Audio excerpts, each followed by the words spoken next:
جی تو ایسے ہی قوانین ہوتے ہیں. وہ مچھلی جو ان سی ہوتی ہے نا اپنا زور توڑ دیتی ہے تو پھر اس کو بعد آہستہ آہستہ اس کو کھینچنا شروع کر دیتے ہیں. وہ پھر زور لگاتی ہے, پھر اس کو ڈھیلا چھوڑتے ہیں, پھر کھینچتے ہیں, آخر وہ مچھلی قابو آ چکی ہوتی ہے. پاکستان کے اندر جو ہوا ہے نا وہ یہ ہوا ہے کہ ایک تجربے کے بعد دوسرا تجربہ. یعنی کہ آپ یہ سمجھ لیں کہ جو پی ٹی آئی ہے نا اس نے جب اپنا زور دکھایا نا اس ملک کے اندر, یہ جو ڈاکٹرائن آئی اور اس نے قبضہ کیا اور پھر اس کے بعد اس ملک کے اثاثے بیچنے کی کوشش کی, نیوکلیئر ایسڈز. اچھا اس کے اوپر کھپ ڈال دی. اچھا اس کے اندر پہلا پتھر تو میں نے مارا تھا. توبہ کرنی چاہیے, چھوٹا منہ اور بڑی بات ہے. اور اس کے بعد کھپ پڑ گئی. پھر یہ ہوا کہ یار یہ کیا ہو رہا ہے. اگر ان کی جو دفاع کی صلاحیت ہے وہ کمزور ہو گئی تو پھر یہ معاشی طور پہ تو سٹیبل ہو ہی نہیں سکتے. تو ادر طاقتیں جو سی تھی نا وہ آ گئیں. تو یہ جو سی ہے نا بات رہی کہ ہم آگے بڑھنا شروع ہو گئے. یعنی کہ وہ طاقت جو سی تھی نا جو اپنے آپ کو برداشت کر رہی تھی اس نے ایک دم سے وقت پہ شور مچا دیا. اور پھر ہم دیکھتے ہیں کہ اچانک سے بہتری ہونا شروع ہو جاتی ہے. کبھی بیل آؤٹ پیکج آتا ہے, کبھی کچھ ہوتا ہے, کبھی فنڈز آ جاتے ہیں, لیکن ڈیفالٹ نہیں ہونے دیا جاتا. ڈیفالٹ سے کیا مسئلہ ہے دیکھیں, یہ بات سمجھنی ہے کہ اگر پاکستان ڈیفالٹ کرتا ہے تو آئی ایم ایف اور دیگر قوتیں فوری طور پہ آئیں گے پاکستان کے اندر کہ ہم ہیلپ کرتے ہیں, ہم نکالتے ہیں. اتنا بڑا ملک, اتنی بڑی کنٹری, لیکن بس یہ ایٹمی صلاحیت جو ہے نا یہ جو ہے نا وقتی طور پہ ہمیں دے دو. جیسے یوکرائن سے لے لی, جیسے ہی وہ لیں گے اور اس کے بعد وہ کہیں گے کہ نہیں نہیں نہیں تم نے اس چیز کی وائلیشن کیا, تم نے اس چیز کی وائلیشن کیا, اور پیچھے ہٹ جائیں گے کیونکہ وہ دانت جو ہے نا وہ کاٹنے والے نکل چکے ہوں گے. تو معاشی طور پر کبھی پاکستان اسٹیبل نہیں ہو سکے گا اور نہ اس کو مرنے دیں گے. ٹھیک ہے, تو یہ ہے وہ اصل میں پیچھے جو کہانی چل رہی ہے. اب میاں محمد نواز شریف جو تھا نا وہ اس مطلب عمر کے حصے میں ہے کہ ان کے ذہن میں نا ایک پروگرام ہے جو 20 سال پرانا, 25 سال پرانا, 30 سال پرانا ایک پروگرام ہے کہ پاکستان کی خوشحالی, پاکستان کی ترقی, پاکستان کے اندر انڈسٹری کا ریولوشن, پاکستان کے اندر آپ کہہ لیں کہ نئے دور کے اندر اگر آپ کہیں تو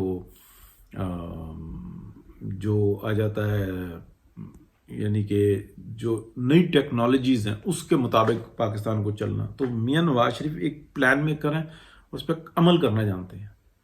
یعنی کہ مارکیٹ کے اندر ایک دکان کھول کے اور اس کو چلانا. یعنی کہ ہم یہ دیکھتے ہیں کہ ایک دکان ہے, اس کے پاس اعلیٰ معیار کا سامان ہے, اور جو دیگر دکانیں ہیں وہ ان کے پاس ایوریج سامان ہے.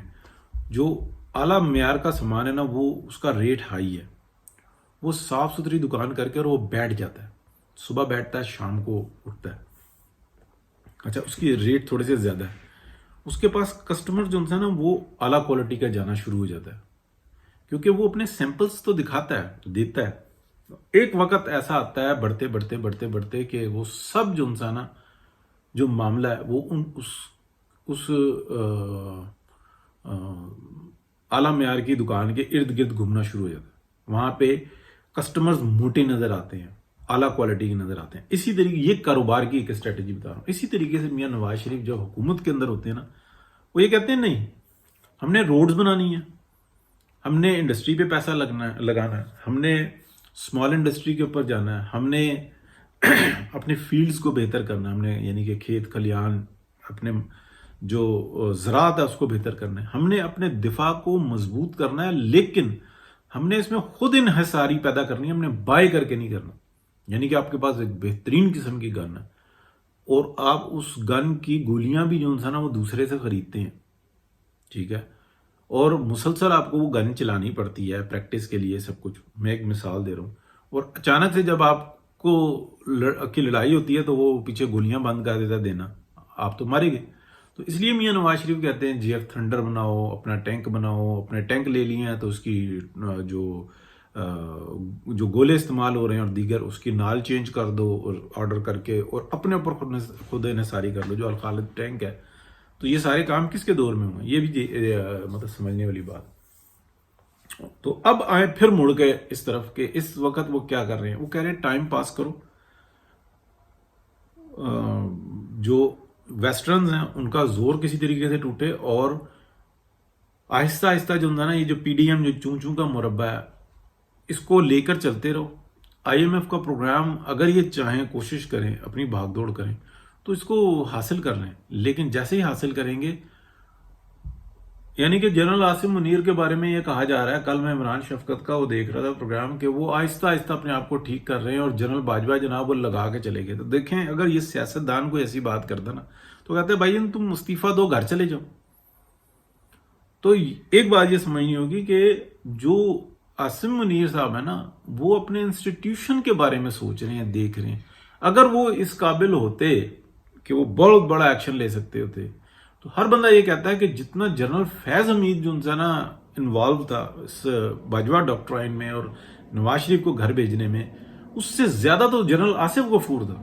تو وہ تو کمانڈ صدرن کمان جناب وہ بلوچستان کے آل نال کور کمانڈر ہیں، یعنی کہ آرمی چیف کے بعد تو ان کی سیٹ آ جاتی ہے، اتنے طاقتور ہے، ان کو تو تبدیل کر نہیں سکے۔ تو یہ کیا چکر ہے؟ یعنی کہ پشاور سے آپ بھاولپور بھیج دیتے ہیں، ٹھیک ہے، جب سارا کام وہ پشاور میں کر چکے، ساری واردات کر چکے، تو ان کو بھاولپور بھیج دیتے ہیں، اور انکوائری ان کی چل رہی ہے، انکوائری چلتی رہے گی، کوئی پوچھے گا نہیں، کوئی پکڑے گا نہیں۔ تو یہ سمجھ میں آتا ہے کہ کمزور نہیں ہے، یہ بات آپ سمجھیے گا جو میں کرنے لگا ہوں، یہ کمزور نہیں ہے، یہ اپنے انسٹیٹیوشن کو دیکھ رہے ہیں۔ کیا زمینوں پہ قبضے بند ہوئے ہیں ڈی ایچ ایز کے لیے؟ کیا یہ پروگرام، اصل تو مسئلہ یہی آ جاتا ہے نا کہ شروع سے جس چیز میں لالچ آ جائے نا تو وہ چیز بہت کمزور ہو جاتی ہے۔ تو پاکستان کے اندر بدقسمتی تو یہی ہے کہ جس شخص نے یا جس طبقے نے جو ایک بریگیڈیئر کے اس میں آتا ہے اور پھر وہ جنرل بنتا ہے، جب یعنی کہ بہت بااختیار ہوتا ہے، اس کو تو پتہ ہی نہیں ہوتا لوڈ شیڈنگ کیا ہوتی ہے۔ 10 سال بعد تو میں بھول جاتا ہوں کہ یار 10 سال پہلے ہم کیا تکلیف برداشت کر رہے تھے، کیا ہمارے پاس سہولت، ٹھیک ہے نا، آپ بھی بھول جاتے ہیں، سبھی بھول جاتے ہیں۔ تو یہ چیز چل رہی ہے۔ ابھی جو سارا معاملہ چل رہا ہے نا، میاں نواز شریف اور پاکستان کے اندر پی ڈی ایم کی حکومت میں پیپلز پارٹی کی حکومت ہے، اور شہباز شریف جو ہے نا وہ زرداری صاحب کے کہنے پہ چل رہے ہیں، اور وہ یہ کہہ رہے ہیں ان کا پہلا ٹارگٹ یہ ہوتا ہے کہ مریم طاقت میں نہ آ جائے اور میاں نواز شریف واپس نہ آ جائیں، یہ دونوں ایک ہی چیزیں ان کے لیے۔ اور اس میں جو ہے نا وہ ان کے بچے ان کے ساتھ جڑے ہوئے ہیں، اور میاں نواز شریف اس چیز کے اوپر بھی کھیل رہے ہیں کیونکہ وہ اصل سیاستدان ہے۔ وہ کہتے ہیں ٹھیک ہے ایک ٹارگٹ تو پورا کرنا، پھر بزد بھی ہو۔ الیکشن اگر نہیں دیں گے نا اگلا، یعنی کہ جینینلی جو الیکشن جیتے گا، جو جس کا ووٹ بینک ہے، جس کے اوپر لوگوں کا اعتماد ہے، وہ میاں نواز شریف ہے۔ یا ابھی کسی حد تک جو نا آپ کہہ لیں کہ 30-40%، 50% تک وہ مریم نواز شریف پہ اعتماد آ گیا، 10% بھی نہیں ہے شہباز شریف صاحب پہ، ووٹ دینے کا تو ہے ہی نہیں۔ یعنی کہ 50% ہے تو اس کا مطلب یہ ہے کہ وہ یا 51% پہ ووٹ تو پڑ جائے گا مریم نواز کو، ٹھیک ہے، 10% بھی نہیں ہے شہباز شریف صاحب پہ۔ اتنے نقائص سامنے آتے ہیں، لیکن ان کو اس سے بھی وہ کھیل رہے ہیں۔ دیکھیں نا، اگر عقابوں کی جنگ جو ہے نا کوئی چڑیا سے جیتے نا تو پھر مزہ آتا ہے۔ تو میاں نواز شریف وہ کھیل رہے ہیں، اور میاں نواز شریف بھی اکیلے نہیں ہیں۔ جیسے پی ٹی آئی کی جو پلاننگ ہے نا وہ ادھر ہی ہوتی ہے جہاں پہ جماعت احمدیہ کی ہوتی ہے، تلابیب میں۔ یہ بات میں بہت بڑی بتا رہا ہوں، لیکن میں بڑے کانفیڈنس کے ساتھ بتا رہا ہوں۔ تلابیب میں ہی بتایا جاتا ہے جماعت احمدیہ کو کہ آپ نے کیسے کیسے کیا کرنا ہے۔ اب اچھا میں آپ کو ایک اور بات بتاؤں اندر کی، بڑی ذہن میں رکھیے گا۔ پاکستانی پاسپورٹ پہ جب آپ اسرائیل جاتے ہیں نا تو وہ آپ اس کے اوپر سٹیمپ نہیں لگاتے، بلکہ وہ ایک کاغذ ہوتا ہے، اس کے اوپر وہ پاسپورٹ کا نمبر لکھتے ہیں، اس کو اس کے ساتھ اٹیچ کر دیتے ہیں، یعنی کہ سٹیکر سا ہوتا ہے، وہ اس کے اوپر اٹیچ کر دیتے ہیں، اس کے اوپر اس کی انٹری کی مہر لگا دیتے ہیں کہ اس نے انٹری کی ہوئی ہے۔ اچھا وہ پورے اسرائیل کے اندر نا وہ سب جانتے ہیں کہ یہ کچھ ممالک ایسے ہیں جن کو وہ، اور وہ انٹری دے دیتے ہیں، پھر وہ واپسی پہ جو ہے نا وہ اس پیپر کو واپس یعنی کہ سٹیکر کو اتار لیتے ہیں، یعنی کہ اندر لگتا ہے۔ اتنی بڑی سہولت پاکستانیوں کو کیوں دی ہوئی ہے، جبکہ وہ تو پاکستانیوں کو تو نہیں اچھا سمجھتے؟ وہ اس لیے دی ہوئی ہے کہ جماعت احمدیہ کا جو بھی وہاں پہ جاتا ہے تو وہ بتاتا ہے کہ میں جماعت احمدیہ سے ہوں، اس کو پھر علیحدہ روم میں بھیجتے ہیں، پھر اس کی تصدیق کرتے ہیں کہ کیا یہ ہے، پورا نیٹ ورک کام کرتا ہے، اور پھر وہ جو انسان ہے اس کو انٹری دیتے ہیں, پھر وہ وہاں پہ ملاقاتیں, ان کو بتانا, ٹریننگ دینا, یہ سب کچھ ہوتا ہے. پاکستان کے اندر کیوں نہیں پتا؟ سب کو پتا ہے, جو طاقتور لوگ ہیں سب کو پتا ہے.